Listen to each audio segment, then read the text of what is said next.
Mga kananay, tara at samahan niyo akong pumunta ron sa ibaba ng bundok na to, dito sa Kapurpurawan. Dito nga pala ay may entrance fee na 30. Yung environmental fee pala yun.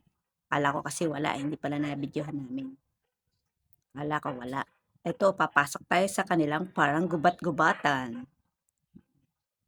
Parang nakakatakot magdaan pag hindi ka sanayaw na dito sa lugar na to. Diyan, malayo-layo pa rin ang ating lalakbayin. Lakarin na lang natin dyan, ang kanilang kagubatan. Kabundukan yan.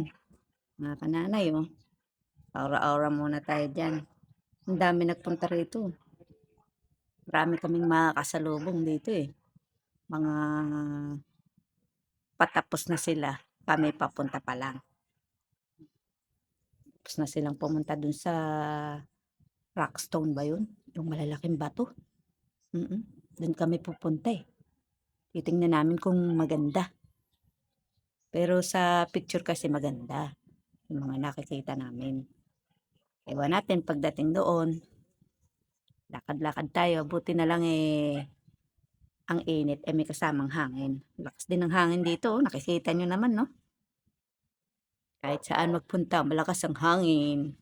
Di pa rin natali ang aking buhok. Kaya pag ito'y sinuklay ay para ng alambre sa tigas. Mahangin ba sa labas? Yung sabog-sabog ang buhok mo. Narito na tayo mga kananay. Sa ating sadya, Dito nga pala ay may kabayo. Doon ka sasakay. Papunta doon sa bundok na yun. Tatawirin ng kabayo yan.